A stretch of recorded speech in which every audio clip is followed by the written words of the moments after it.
જેમ આપે વાત કરી ડિપ્રેશન શું છે?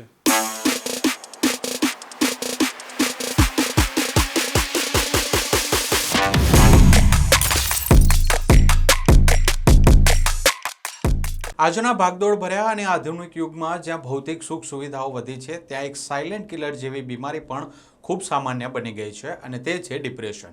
આજે ડિપ્રેશન કોઈ સામાન્ય મૂડ ઓફ થવાની ઘટના નથી, પણ તે એક ગંભીર તબીબી સ્થિતિ છે જે કરોડો લોકોને પોતાની ઝપેટમાં લઈ ચૂકી છે. પરંતુ વાસ્તવમાં ડિપ્રેશન એટલે શું? આ બીમારી પાછળના વૈજ્ઞાનિક અને માનસિક કારણો કયા છે, એટલે કે આ બીમારી કઈ રીતે થાય છે અને જો કોઈ વ્યક્તિ આ ગંભીર સમયમાંથી પસાર થઈ રહ્યું હોય તો તેની સારવાર માટે શું કરવું જોઈએ? આ તમામ જટિલ અને સંવેદનશીલ સવાલોના સચોટ વૈજ્ઞાનિક અને તબીબી જવાબો મેળવવા માટે આજે આપણી સાથે જોડાઈ રહ્યા છે જાણીતા સાયકિયાટ્રિસ્ટ ડૉક્ટર રમાશંકર યાદવ. તો ચાલો ડૉક્ટર યાદવ પાસેથી જ વિગતવાર સમજીએ કે આજના સમયની આ સૌથી સામાન્ય બનેલી બીમારી સામે કઈ રીતે લડી શકાય અને માનસિક સ્વાસ્થ્યને ફરી કેવી રીતે મજબૂત બનાવી શકાય. મારું નામ રમાશંકર યાદવ છે, સાયકિયાટ્રિસ્ટ ડૉક્ટર છું. મણિનગરમાં હેલ્થ હોસ્પિટલ નામનું સેટઅપ ધરાવું છું અને છેલ્લા 14 વર્ષથી સાયકિયાટ્રિસ્ટ તરીકેની પ્રેક્ટિસ કરું છું. જેમ આપે વાત કરી ડિપ્રેશન શું છે? ડિપ્રેશન એક માનસિક બીમારી છે. ડિપ્રેશનના મેઇનલી લક્ષણો શું હોય? તો ડિપ્રેશનમાં હતાશા અને નિરાશા રહેતી હોય છે.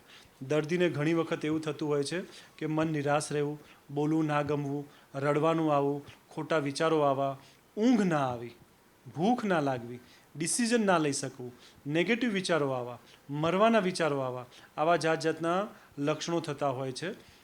ક્લિનિકલી સાયકિયાટ્રિસ્ટ તરીકે અમે લોકો જે જોતા હોઈએ કે આખા દિવસ દરમિયાન જો ડિપ્રેસિવ સિમ્પટમ્સ રહે અને 14 દિવસ કરતાં વધારે દિવસ સુધી રહે તો એને મેજર ડિપ્રેસિવ ડિસઓર્ડર કહેવાય. નાની મોટી ડિપ્રેસિવ ફિલિંગ આપણને બધાને થતી હોય. ક્ષણિક ડિપ્રેસિવ ફિલિંગ્સને ડિપ્રેશન ના કહેવાય કે કોઈ ઘટના બની 1-2 કલાક મૂડ થોડું ડિસ્ટર્બ રહ્યું તો એને ડિપ્રેશન ના કહેવાય. ડિસ્ટર્બન્સ જો સોશિયલ ઓક્યુપેશનલ ફંક્શનિંગને ડિસ્ટર્બ કરે, રેગ્યુલર રહે, 14 દિવસ કરતાં વધારે રહે તો એને મેજર ડિપ્રેસિવ ડિસઓર્ડર કહેવાય. ડિપ્રેશનના ઘણા પ્રકારો હોય છે, જેમ કે ડિપ્રેશનમાં મેજર ડિપ્રેશન સિવાય જે હોય છે કે ક્રોનિક ડિપ્રેશન હોય છે. ઘણી વખત ડિપ્રેશન જુદા જુદા કારણોસર આવતું હોય છે કે કેટલાક દર્દીઓને વ્યસનના કારણે ડિપ્રેશન આવતું હોય છે ને કેટલાક દર્દીઓને રિલેશનશિપના ડિસ્ટર્બન્સના કારણે ડિપ્રેશન આવતું હોય છે, ફાઇનાન્શિયલ લોસના કારણે આવતું હોય છે, સ્કૂલમાં કે કોલેજમાં ફેલ થવાના કારણે આવતું હોય છે. જુદા જુદા લોકોમાં ડિપ્રેશનના જુદા જુદા કારણો હોય છે. જેના કેસમાં કોઈની ઘરમાં ડેથ થઈ હોય તો એના પછી પણ ઘણા લોકોને ડિપ્રેશન આવતું હોય છે. જોબ છૂટી જવાના કારણે ડિપ્રેશન આવતું હોય છે. તો દરેક વ્યક્તિ માટે ડિપ્રેશનના કારણો જુદા જુદા હોય છે. ઘણા લોકોને સ્વભાવગત ખામીના કારણે લોકો સાથે એડજસ્ટ ના થઈ શકતા હોય, એના કારણે લાંબા ટાઈમ પછી ડિપ્રેશન આવતું હોય છે.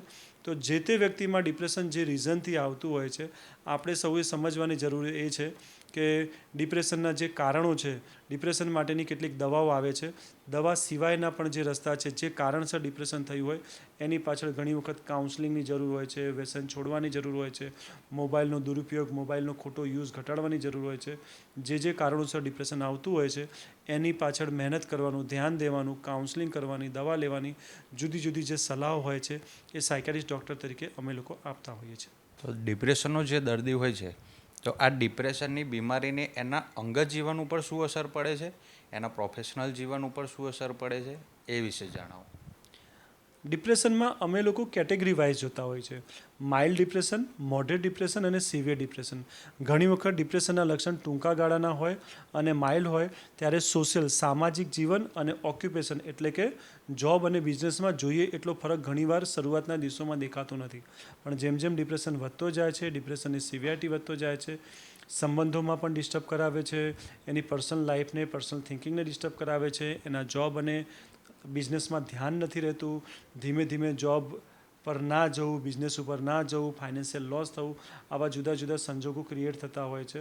ડિપ્રેશનમાં ઘણી વખત આપણા સમાજમાં કેટલીક વખત ડિપ્રેશનના કારણે ટાળતો હોય છે, જે સમાજ અને પરિવાર સમજતું નથી. તું નાટક કરે છે, તું ઢોંગ કરે છે. ઘણી વખત બીમારીને સમજતા નથી. ઘણી વખત લોકો બીમારીને અવગણતા જાય છે.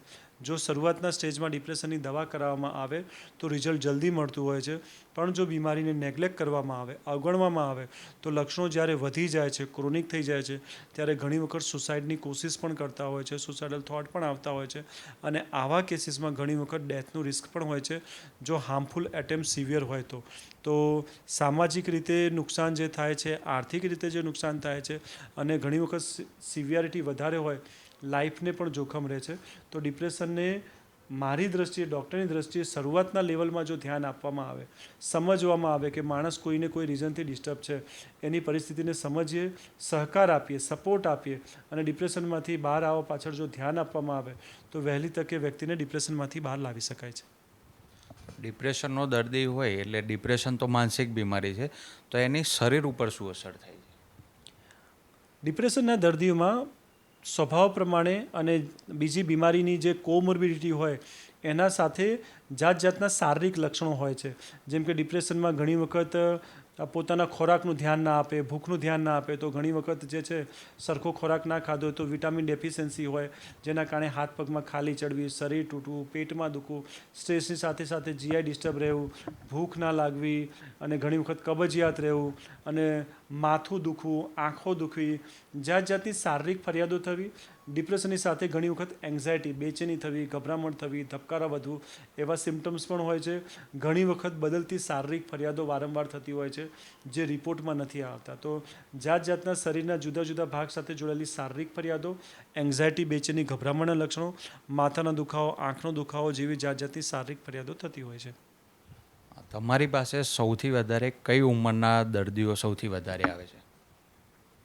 છેલ્લા 5 થી 10 વર્ષનું જો ટાઈમિંગ ગણવામાં આવે, મારી પ્રેક્ટિસ 14 વર્ષની છે, છેલ્લા 7-8 વર્ષના ડ્યુરેશનમાં 15 થી 40 વર્ષની એજ ગ્રુપવાળા પેશન્ટો અમારી પાસે મેક્સિમમ આવતા હોય છે ડિપ્રેસિવ ફરિયાદ માટે. અને દરેકના કારણો જે મેં વાત કરી જુદા જુદા રીઝન સાથે આવતા હોય છે. દરેકમાં કારણ જુદું જુદું હોય છે. પણ 15 વર્ષથી નાના બાળકો પણ ડિપ્રેસિવ સિમ્ટમ્સ સાથે આવતા હોય છે.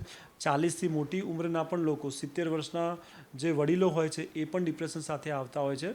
તો દરેક ઉંમરનું બાળકથી લઈને વડીલો સુધી બધા જ લોકો ડિપ્રેસિવ સિમ્ટમ્સ માટે આવતા હોય છે.